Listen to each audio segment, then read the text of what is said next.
Brought to you by Penguin Random House Canada. Red Pockets by Alice Ma. Read by Sabrina Wu.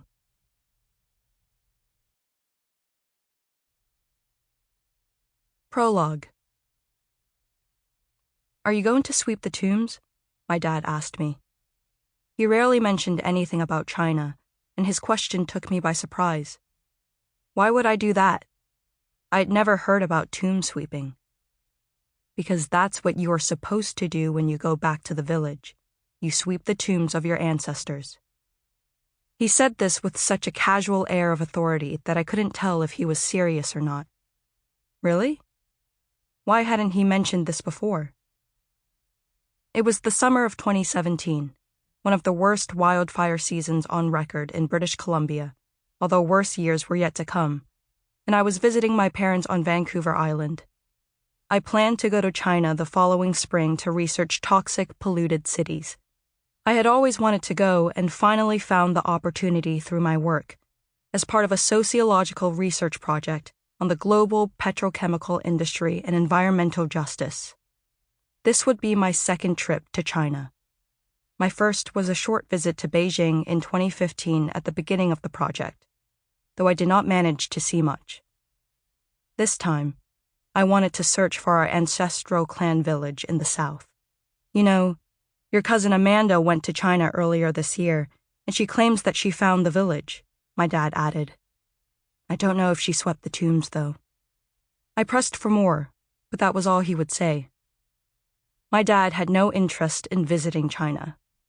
As a thick ash cloud began to settle over the town, we stayed inside drinking weak coffee. In retrospect, I probably should have attached more significance to my dad's question. In 1924, my great-grandmother Wu Dok-yi developed a malignant growth in her neck and inner ear that would not respond to treatment. She wanted to go back to China to see her aging mother and introduce her to the children. The next year, my great-grandfather Ma Ji-soo arranged for the family to make the long journey from the railway town of Cranbrook in British Columbia back to their village in South China. My grandfather, Ma Yue-ji, wrote about this journey in his unpublished Memoirs of a Chinese Canadian. His childhood recollections of the voyage were punctuated by his mother's illness. When they arrived in Vancouver to await the steamship to Hong Kong, they were refused admission to the Hotel Vancouver because they were not high-class Chinese merchants or diplomats. Through clan networks, my great-grandfather managed to find a large house where they could stay in the Shaughnessy Heights area, named after the first president of the Canadian Pacific Railway, with servants to care for his ailing wife. Aboard the steamship, nurses attended to her, and the family stopped at a hospital in Hong Kong before carrying on to Canton, Guangzhou. They took a rickety train to their clan village of South Uplands and were met by relatives with sedan chairs who carried them along the muddy path through the flooded rice fields to their family home. Shortly after arriving, my great-grandmother died in her sleep.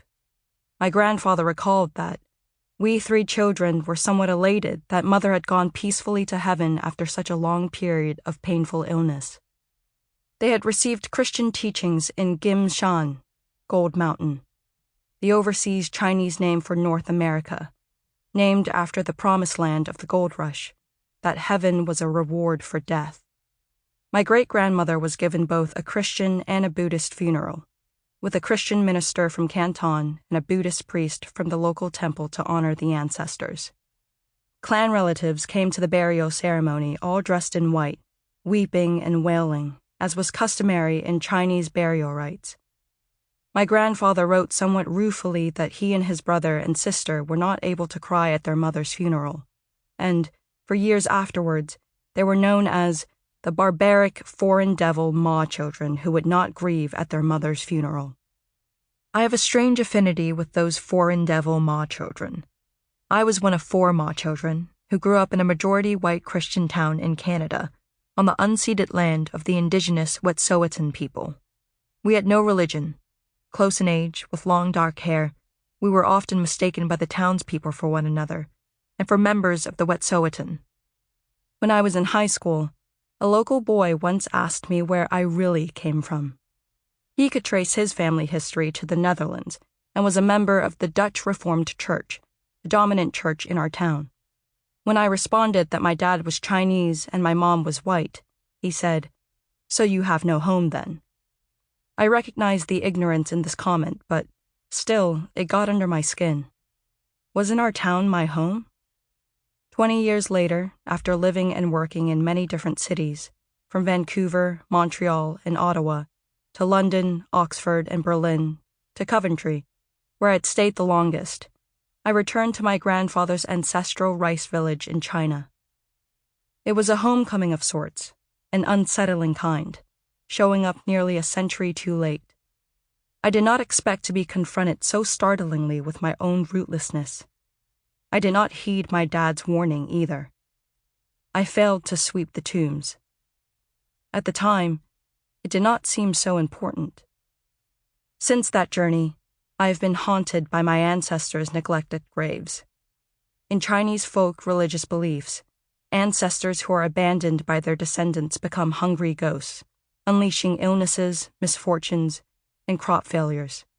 The Buddhist figure of the hungry ghost inhabits one of the lower realms of hell, akin to purgatory, and suffers from endless cravings.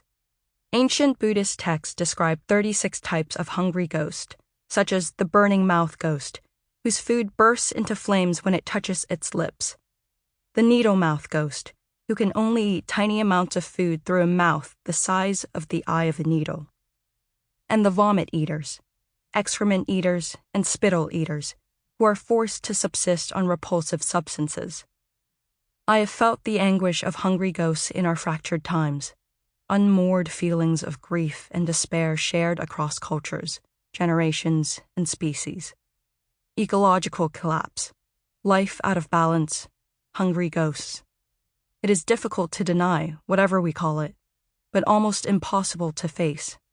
Slowly, I am beginning to recognize the debts that I owe and the impossibility of returning to past worlds. Some obligations have been lost in time and translation, but others endure and cry out to be honored. As pollution exceeds safe planetary limits, rare moths, ground-nesting birds, and countless other species die out, and communities around the world face deadly wildfires and floods, I've come to understand that these obligations are both material and spiritual, a fragile balance of give and take. So, I set out in search of an acceptable offering, imperfect though it may be. Part 1. Qingming. Chapter 1. Western Peaceful Place.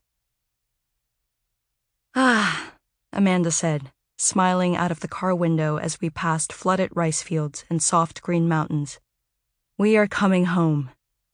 I looked out at the banana trees tied together along the edge of the dusty road to protect them against the monsoon season. Home? Nothing could feel further from home. I was filled with all the anticipation of a first visit, but I should have known better. My cousin Amanda had made the first, only months before, breaking a 90-year spell of clan separation since our grandfather's last visit. Once she had found our ancestral village, there was no going back.